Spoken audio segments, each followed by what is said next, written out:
right, time to tackle this topic we've been talking about. Again, let's take a look at it. It's time to go toe to toe. And again, it is appropriate appearance at work. Not appropriate, talking with your mouth full.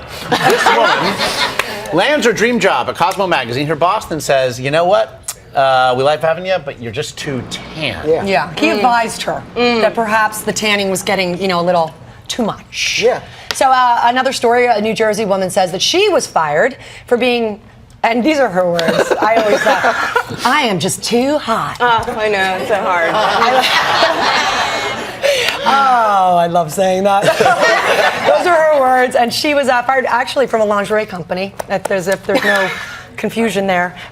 So we have the question now. Yeah. I mean, should bosses, Stacy, be able to determine personal appearance, especially at work? Right. I think, look, one of the things about work, and this is something that I see all the time on What Not to Wear, is, there is a fine line between sort of personal choice and also deciding that you're going to go work for a company that needs you to represent that company with your appearance, right? So there is a line. And I love this. They're like, love that. So I think it is actually very important that you pay attention to the way that you're dressed. Business casual in this country has become all casual. Yeah. No rips, no tears, no stains. And particularly, I think, for women, it's very easy to be objectified. What about the tanning thing? Well, as the black guy to tan. Let me tell you about tanning. Thanks, TL. I cannot for the life of me understand. I don't understand why white people get tans. They ain't never done us a bit of good. You get too dark, of course you get laid off. That's what happens. That's absolutely. What not to wear. No, I'm actually serious. No, he's serious. Come on, this is serious. This girl. I think that when you, in terms of who sets the precedent at work, when you sign the back of the check instead of the front, you do what you're told. That's what, it's one rule. It's the golden rule. He with the gold makes the rules. You want to go to work, and that's the thing. People think that they conflate personal choices with a professional. Like I remember when the basketball players were mad that David Stern made them wear ties. Collared shirts, look nice, presentable after a game. If you work for somebody, if you work at Starbucks, you wear a uniform. If you work for somebody and they're paying you millions of dollars and they want you to look a certain way, that's the way it goes. You're representing. Yeah. You really is an extension of a brand. So let me ask you, where do people go wrong in your experience? And you've given a lot of people a lot of help. It's a drop in the bucket, really.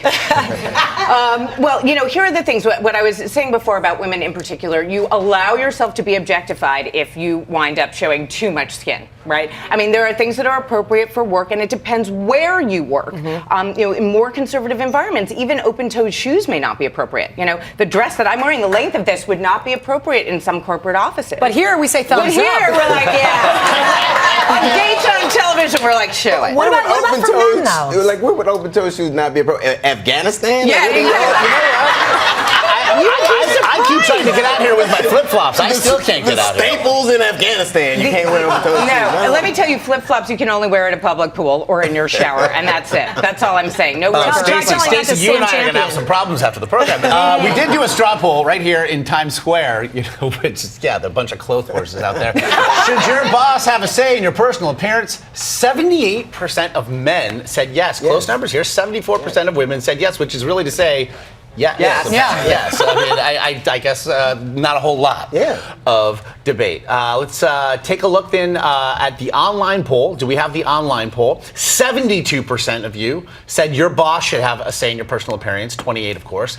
Then saying no. So I find it interesting that there's a quarter, roughly, who think no, I should be able to roll into. And that's why the unemployment rate in this country is so high. It does. The only time you get to wear what you want to wear is when you go to college. After that, real adults go to work and they understand that that's par for the course. Sure. And I dare say, find out what your employer, what the code is. Find out what the dress code is. And do your homework. Yeah, a lot of companies will have dress codes that they will then tell you about when you go to your first employment. However, it is rather curious. The woman who said she was fired for, in her words, being too hot, fired from a lingerie company.